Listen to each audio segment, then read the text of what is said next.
زندگی محبتش شیرینیش مازش چشیدم احترام زنهای کنیتون باید همه اویله نیکی پاس نگاه داریتون اویله ها ویران نشود در دنیا ما یک بار میگیم یک بار اویله دار میشیم اویله همه خیلی نگاه داریم که همچون گوهری که چشم این صبح به مردها و جفت نوخانه‌داران گل و 2000 ورقه های اطلاعاتی تقسیم کرده شد. در رگستان بازار پنجشنبه با تشبث مقامات اجرایی حکومت دولتی شهر خوجند و تشکیلات جمعیتی سرچشمه اکسیه زندگی با محبت شیرین است آغاز گردید. این اویله که اویله های جوانی که به اویله داری قدم می‌نهند باید در اویله یک دیگر فهمی حکمران باشد،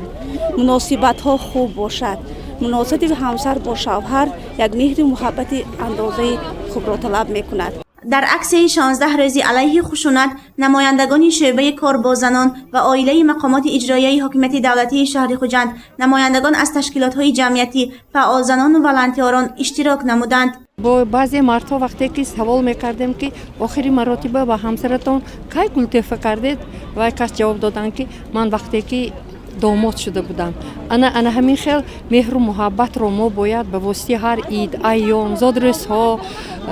به واسطه تحفه های نو ارزنده باشد همدیگر به مهربانی کردن عائله مستحکم ساخته میتوانیم. در دوره پاندمی تحلیل و مشاهده ها نشان می‌دهند که خشونت در خانواده زیاد گردیده است، زیرا دوامی روی زن و شوهر در خانه بوده هر یک معمای زندگی باعث سر زدن جنجالی خانوادگی گردیده ایستاده است و این مقصد از جانب شعبه کار با زنان و عائله مقامات اجرایی حکومت دولتی شهر خوجند، تشکیلات‌های جمعیتی و رئیسان محله‌ها در شهر خوجند کارهای فهماندهی و واخوری‌ها با زنان و عائله‌های خشونت دیده گذرانیده می‌شود. حاضر که در زمانی که بسیار حساس می باشد در همین که پاندمی در تمام جهان این است، البته به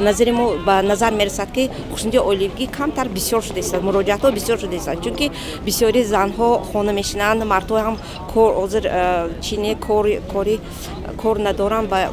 برای همین کمتر زوراوری زیاد شده ایستاده است، مراجعت میکنند. البته ما در جایش حل میکنیم، با ناظران منطقوی همکاری داریم و به واسطه با همراه آنها برای برطرف کردن خشونت عائلوی کاربری کرده ایستاده ایم. خشونت در خانواده بیشتر نسبت زنان به عمل می آید. این است که در عکس 16 روزی علیه خشونت ورقه‌های ترغیباتی و گل به مردان تقدیم می گردید تا که آنها در عائله با همسرشان معامله درست را به راه مانند. در عکس مذکور تشکیلات‌های جمعیتی سرچشمه، ازید، نسل اشتراک داشتند. نه تنها ما خودی همین روز از سال 2013 تا این جانب لایحه ما فعالیت دارد با زنهایی که در خانه‌شین می باشند، با آنها بسیارتر درباره بلند برداشتن معرفت حقوقی آنها و عاید پیشگیری نمودن زوراوری در عائله و مناسبت درست را به راه ماندن همین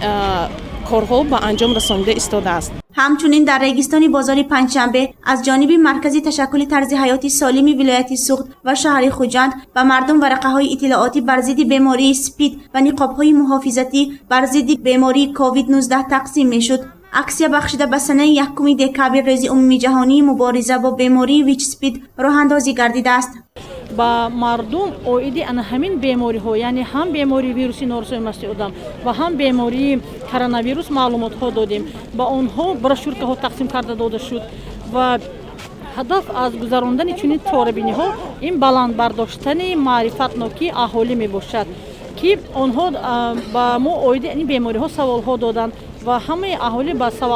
سوال های خود البته جواب های مشخص گرفت. مقصد از پهن گردیدن ورقه ها بر ضد بیماری اسپید و کووید 19 این بالا برداشتن معرفت نوکی مردم و مبارزه بر ضد این بیماری ها می باشد. عکس 16 روزی علیه خشونت برای مستحکم نمودن عائله، از بین بردن خشونت در خانواده و مهر و محبت در میان همسران راه اندازی گردیده است. چاره‌بینی 16 روزی علیه خشونت که همه ساله به راه مانده می شود تا سنه 10 دکامبر ادامه یافته در مکاتب عالی و کارخانه و مؤسسه ها نیز عملی می گردد. گزارشی سومن حمید و نسیم رحیموف برای برنامه اطلاعاتی خبر.